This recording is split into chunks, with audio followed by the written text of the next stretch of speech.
Hey, what's up guys, Sly Elliott here, and today we're going to be checking out Soulframe, which seems like it's a Warframe sequel, prequel, something like that from Digital Extremes. I'm a big Warframe fan, so I'm very excited. Let's just jump right into it.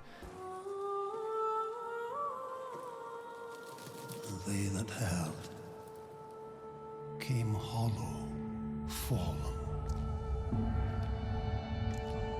Their children raised in castles loft, Right away. made hunters grave, of others not.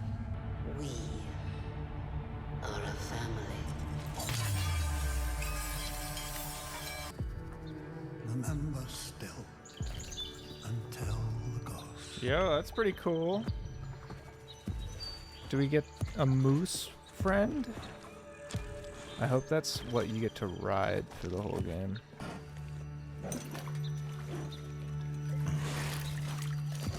Give me some Death Stranding vibes. Got some ass. Got a lot of ass in this trailer. So listen well. Envoys of shame. And bear their souls within your frame. Find your spirit, your grace renewed. Wow. Soulframe. Looks like a really interesting game. I love Digital Extremes. Warframe is an amazing, fantastic MMO. I've sunk hundreds and hundreds of hours into it. I'm a huge fan. I heavily respect Digital Extremes for everything they went through to make Warframe and get that game made. If you're not familiar with their story, it's really inspiring and you should really go read it. Frankly, I was really excited when I heard that Digital Extremes was making a new game. And if you are an avid player of Warframe, and first question you might have when you see Soulframe, how are they making a new game when Warframe is barely finished? I think it's technically still in beta. Now, Soulframe really seems like it exists in the same universe as Warframe, not just due to its name sharing similarities, but the design of the world and the characters and the wardrobe. Even a character like this one really seems like it resembles a type of Warframe found in the future. I think we might be seeing the precursors of the Tenno, maybe even Oregon or something. I don't know. It does seem like it's hearkening to Warframe in a lot of ways. And bear their souls within your frame. A line like that really seems like the frame is once again an important part of the player character. The frame could be the arm in this case, and the arm being all robotic and messed up or different is also hearkening to Dark Sector, which was kind of the main focal point of the gameplay, and the virus that was infecting Hayden Tenno in Dark Sector. It seems like we're getting something reminiscent of that here. Now, this is a way more substantial announcement trailer than I expected. There's a ton of obvious in-engine footage, and I'd even go as far as to say a lot of what we're seeing are cutscenes from the game, probably opening cinematics. This shot right here really seems like this is going to be what we see right before we take control of the character that we're playing as. As you can see, the camera kind of pulls back here over the shoulder, and you can just imagine being able to take over the character then running forward down this beach. It's probably the first moments of the game that we're going to play, and I'm not even a betting man, but I'd bet you money. Now, the thing that's really interesting about the trailer is what seems like it's going to be the combat. The player character grabs this Excalibur-esque sword from the ground with his messed up type arm, which seems like that might have been what the metal stuff was encasing. It was encasing his arm. That seems to be infused with some sort of nature, spirit, type of magic, and it also is allowing him to wield this sword in the power of nature in some way, shape, or form.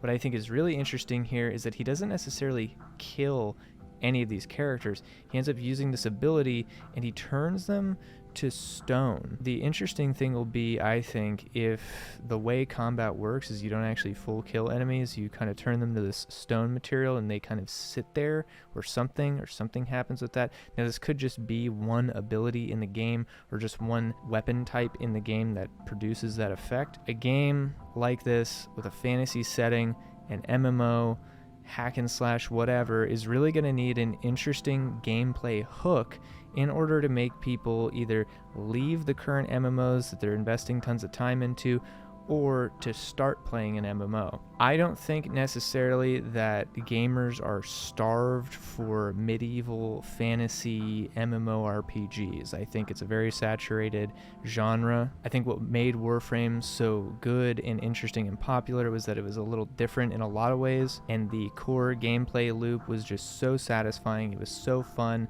and that's really what they need to nail with a game like this, especially with the setting being as samey as a lot of stuff we've seen come out lately. I think Elden Ring was really successful not because of the fantasy medieval setting, but because From Software is an amazing developer and people were starved for that kind of genre of content at that particular time. Nature really seems to play a major part in, the animals that you're seeing. They seem to be guides. They seem to be even companions.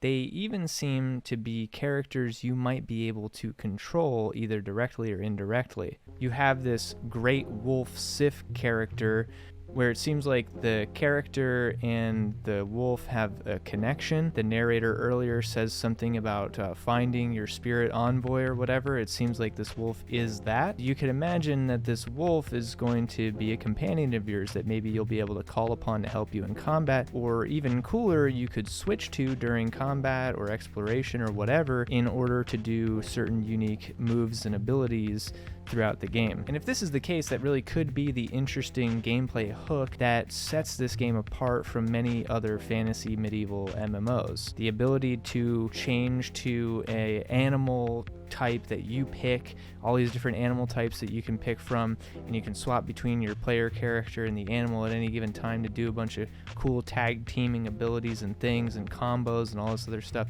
That could be super cool. Imagine in your favorite MMO that you get to control your favorite mount or pet or companion. That would be pretty sick. And we already know Warframe has companion and pet mechanics, so it isn't a huge stretch that Digital Extremes would have fleshed those elements out, and they could do something like that. The thing that makes me think that is that it's mentioned, like I said, in the narration, but also at the tail end of the trailer we have this scene where we see this spiritual area that they're in, and you see that both the player character and the wolf that he freed behind him, they have the same facial markings. They even seem like they might have a similar eye color, positioning of them one right behind the other, staring straight ahead.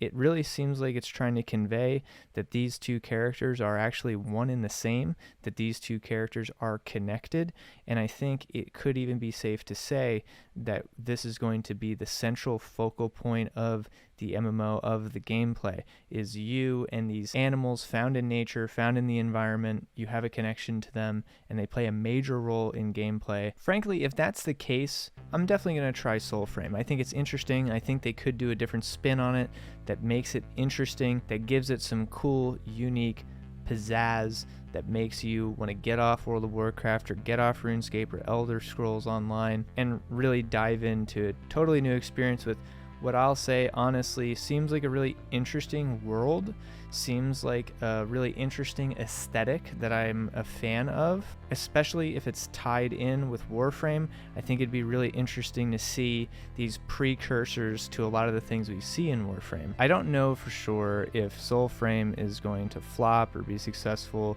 but if I really had to put my money on it, I would say that audiences right now are not super interested or hungry for a medieval high fantasy style MMO. If Digital Extremes doesn't do something super groundbreaking with the overall gameplay and the world like they did in Warframe, I'm just not sure how many people are going to be pulled away from the current MMOs they've invested hundreds and hundreds of hours into, or if it's going to attract new people to the MMO genre that previously haven't played it much. I will say I was kind of surprised that Digital Extremes chose to make another MMO as opposed to a single player or just a smaller co-op style game when they just made an MMO, and it was very successful. It's pretty overconfident of them to try to get lightning in a bottle twice. I don't want to sit here and hypothesize much further just based on a in-engine cutscene trailer, because frankly we still haven't really seen gameplay that we know of, and a lot can change between now and the release of the game.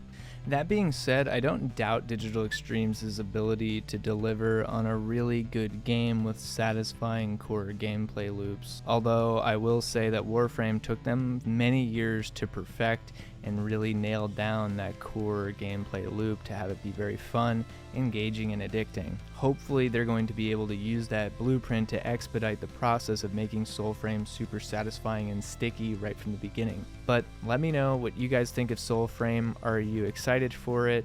Do you think it looks interesting or boring? Do you think that I'm off base at all with what I'm saying? Is this a hot take? Is this a cold take that people are not super starved and interested in a medieval style high fantasy MMO? Let me know all your thoughts down below. Why not? If you enjoyed the video, give it a like. If you want to see more videos like this one, please subscribe to the channel. It really helps me out. I'm getting very close to 1,000 subscribers, and it would mean the world to me if I could hit that milestone. Also, please share with your friends if you thought it was interesting at all, and if they haven't heard about this announcement yet and they're Warframe fans. Thank you guys so much for watching, and I'll see you on the next video.